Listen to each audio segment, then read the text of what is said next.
ఆచి chicken masala. CM సిటీలో కూర్చోగానే విజయ్ కు బిగ్ షాక్ తగిలిందా? ఓఎస్టీ నియామకం విషయంలో ప్రతిపక్షాల అటాక్ తో విజయ్ వెనక్కి తగ్గక తప్పలేదా? ఓ జ్యోతిషుని ఓఎస్టీగా నియమించుకోవడంపై విమర్శలు పెరగడంతో 24 గంటల్లోపే ఆ పోస్టు నుంచి తప్పించారు.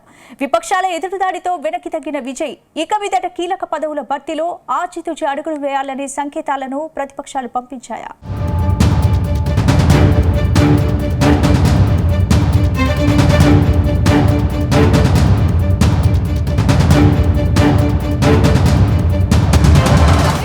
బల పరీక్ష నెగ్గిన రోజే సీఎం విజయ్ కు బిగ్ షాక్ తగిలింది. సీఎం విజయ్ ఓఎస్డీ రాధన్ పండిట్ ను officer on special duty posting నుంచి తప్పించారు.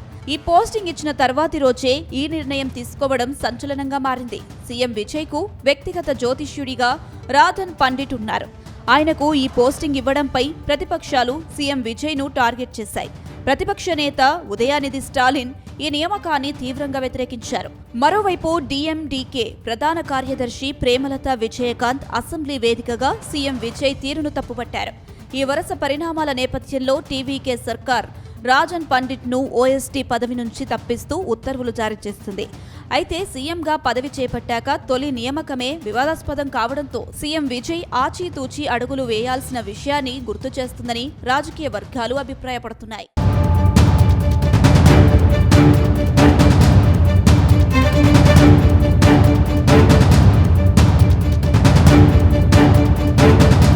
ఇక 4 దశాబ్దాలుగా జ్యోతిష్యం, సంఖ్యాశాస్త్రంలో రాధన్ పండిట్ కు విశేష అనుభవం ఉంది.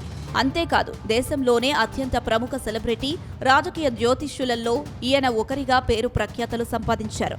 తమిళ రాజకీయ నేతలకు సుపరిచితుడైన రాధన్ పండిట్ విజయ్ కు మొదటి నుంచి మద్దతు ఇస్తున్న వారిలో ఒకరు. గతంలోనే దళపతి విజయ్ రాజకీయాల్లో ఎందుకు విజయం సాధిస్తాడో 150కి పైగా స్థానాలు గెలుచుకుని ప్రభుత్వం ఏర్పాటు చేయబోతున్నారో వివరించారు. అంతేకాదు విజయ్ జాతకాన్ని పళనిస్వామి, ఓ పన్నీర్ సెల్వం వంటి ప్రముఖ మాజీ మంత్రుల జాతకాలతో పోల్చారు. భవిష్యత్ ముఖ్యమంత్రి కావడానికి అవసరమైన రాజసం ఆ నటుడిలో ఉందని గతంలోనే వివరించారు. మొదటి నుంచి విజయ్ కు అత్యంత సన్నిహితుడిగా ఉన్నారు. ఈ నేపథ్యంలోనే రాధన్ పండిట్ ను విజయ్ తన ఓఎస్టీగా నియమించుకున్నారు. తాజాగా విశ్వాస పరీక్షల్లో నెగ్గిన విజయ్ సంకీర్ణ ప్రభుత్వం ఏర్పాటు చేశారు. కానీ ఆయన ఏర్పాటును ప్రతిపక్షాలు తీవ్రంగా వ్యతిరేకించడంతో పదవి నుంచి తొలగించడం హాట్ టాపిక్ గా మారింది.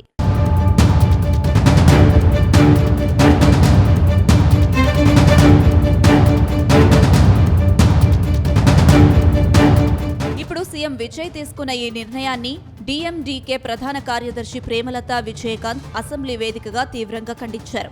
జ్యోతిష్యుడికి అధికారిక పదవి కట్టబెట్టడంపై ఆమె మండిపడ్డారు. రాధన్ పండిట్ విజయ్ కు వ్యక్తిగత గురువు అయితే ఆయన్ను సొంత పనులకే పరిమితం చేసుకోవాలని, ప్రభుత్వ వ్యవస్థల్లోకి తీసుకురావడం సరికాదని హితవు పలికారు. యువత ఎంతో నమ్మకంతో విజయ్ కు ఓట్లు వేశారని, ఇప్పుడు ఇటువంటి నిర్ణయాల ద్వారా భావితరాలకి ఆయన ఎలాంటి ఉదాహరణగా నిలుస్తారో సమాధానం చెప్పాలని ఆమె డిమాండ్ చేశారు. ఈ చర్య తమిళనాడు ప్రజలందరినీ అవమానించడమేనని, అసలు దీని ద్వారా విజయ్ సమాజానికి ఏ విధమైన సందేశాన్ని పంపించాలనుకుంటున్నారో స్పష్టం చేయాలని ప్రేమలత విజయకాంత్ నిలదీశారు. ప్రస్తుతం ఇందుకు సంబంధించిన వీడియో వైరల్గా మారింది.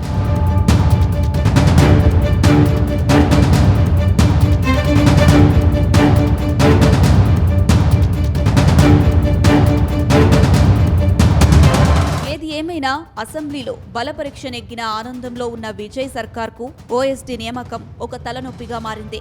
విపక్షాల విమర్శలు ప్రజల్లోకి తప్పుడు సంకేతాలు పంపుతాయని భావించిన సీఎం విజయ్ తక్షణమే రియాక్ట్ అయ్యారు. పరిపాలనలో పారదర్శకతకు పెద్దపీట వేస్తామని ఇప్పటికే ప్రకటించిన విజయ్ వివాదాలకు తావు లేకుండా ఉండేందుకు రిక్కీ రాధన్ పండిట్ వెట్రివేల్ నియామకాన్ని రద్దు చేస్తూ నిర్ణయం తీసుకున్నారు. కేవలం 24 గంటల వ్యవధిలోనే తన నిర్ణయాన్ని మార్చుకోవడం ద్వారా విమర్శలను స్వీకరించే మనస్తత్వం తనకే ఉందని విజయ్ నిరూపించుకున్నారని ఆయన మద్దతుదారులు చెబుతున్నారు. అయితే విపక్షాలు మాత్రం ఇది తమ పోరాట విజయమని అంటున్నారు. మొత్తానికి తమిళనాడు రాజకీయాల్లో తన ప్రయాణాన్ని ప్రారంభించిన విజయ్ మొదటి రోజే విపక్షాల నుంచి గట్టి సవాల్ను ఎదుర్కొని నిలబడ్డ రాధన్ నియామకం ఆ వెంటనే తొలగింపు మాత్రం గట్టి ఎదురుదెబ్బే అని రాజకీయ వర్గాలు అభిప్రాయపడుతున్నాయి.